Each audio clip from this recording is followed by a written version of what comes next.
बच्चों, आज हम सभी जीडीपी के बारे में जानेंगे।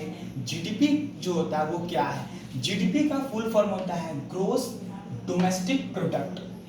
अब इस जीडीपी में कोई भी जीडीपी हम लोग के राजनीतिक सीमा के अंदर होता है, लेकिन जीडीपी में हम लोग अंतिम मूल्य देते हैं। अंतिम मूल्य यानी लास्ट कॉस्ट यानी लास्ट प्राइस, जिसका हम पैसे देते हैं, है ना, वो हमारा जीडीपी का अंतिम मूल्य हो जाता है।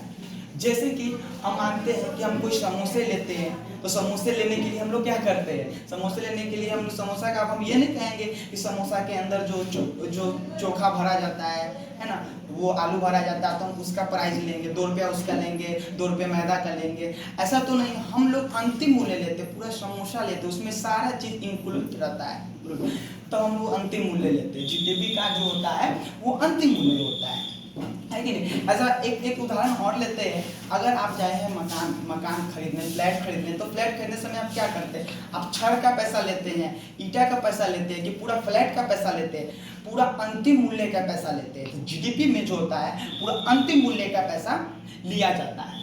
और इसमें हम जानेंगे वस्तु एवं सेवा का। वस्तु एवं सेवा का क्या है? वस्तु एवं सेवा, वस्तु हम उसे कहते हैं जिसके हम पैसे के बदले कोई वस्तु को लेते हैं और उसे हम छू कर देख सकते हैं, वो वस्तु कहलाता है।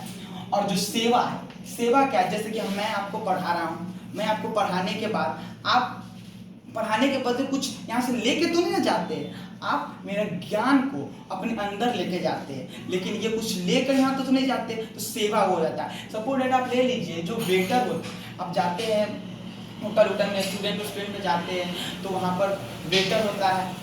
वेटर होने पर आप क्या करते हो, वहाँ पर आपको भोजन लेते हैं, तो वस्तु के तौर पे भोजन मिलता है, भोजन लेके आप खाते हैं, पैसा दिए भोजन लिए। लेकिन आपको जो वेटर जो आपसे 20 रुपये 30 रुपये जो मांगता है, उसको हम लोग टिप्स बोलते हैं, वो क्या हो जाता है, वो उसका सेवा हो जाता है। तो वो तो उसके बदले में कुछ हमको नहीं मिला, वो सेवा मिला जो हमें दिखा नहीं। तो वस्तु एवं सेवा का ये मतलब होता है। हम लोग का जो जीडीपी है टोटली 1 साल में निकलता है, जितना जीडीपी है हम लोग 1 साल में उसको काउंट किया जाता है। हम लोग का जीडीपी जो है राजनीतिक सीमा के अंदर होता है। मान लीजिए आप उत्पादन, आप चीन किया उत्पादन, हम लोग का बिहार में घड़ी बेचा, तो हम लोग का जो घड़ी बेचा बिहार में आकर, तो उसका जीडीपी हम लोग का जो भारत में जो बेच रहा है, में जहाँ भी बेच रहा है, उसका जीडीपी जो है हम लोग का भारत का निकलेगा, उसका जीडीपी हम लोग का भारत का निकलेगा। और अगर मान लीजिए कि आप भारत का ही जीडीपी निकलेगा, अगर मान लीजिए हम लोग का सीमा के बारे में, मान लीजिए भारत अगर चीन में जाके अगर कोई चीज बेचता है, तो उसका जीडीपी कहाँ निकलेगा, चीन में, उसका जीडीपी चीन का होगा।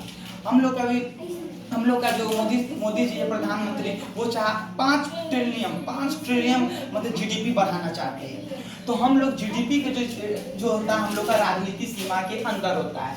हम लोग का भारत में उत्पादन हो रहा है, तो हम लोग का भारत का जीडीपी होगा। अगर भारत कहीं और देश में उत्पादन कर रहा है, तो उस देश का जीडीपी का निकलेगा। अगर दूसरे चीन का देश अगर यहाँ आके उत्पादन कर रहा है हम लोग का, तो हम लोग का चीन का जीडीपी निकलेगा। तो जीडीपी हम लोग के भारत में बहुत होता है। मान लीजिए कारखाना ले लीजिए, कार का जहाँ बनता है वहाँ पर ले लीजिए, उस सबका जीडीपी आपका निकलता है। जहाँ का कारखाना बहुत जीडीपी निकलता है आपका, और उसमें आपको 1 साल में टोटल जीडीपी निकाला जाता है। जीडीपी का मतलब ये होता है सकल घरेलू उत्पादन। हमारे राष्ट्र में, हमारे घर में जो उत्पादन हो रहा है उसका हिसाब रखना जीडीपी का काम होता है। तो आशा करते हैं बच्चों कि आप इस जीडीपी के बारे में समझ गए हो। अगर कोई भी डाउट होता है ऐसा कोई जीडीपी के बारे में, तो आप कमेंट में जरूर करके बताएं कि जीडीपी के बारे में आपको कुछ समस्या हुई है। मैं इससे और भी विस्तार से समझाने का कोशिश करूंगा। इसके लिए आप लाइक करेंगे, कमेंट करेंगे और सब्सक्राइब भी करें। Thank you so much.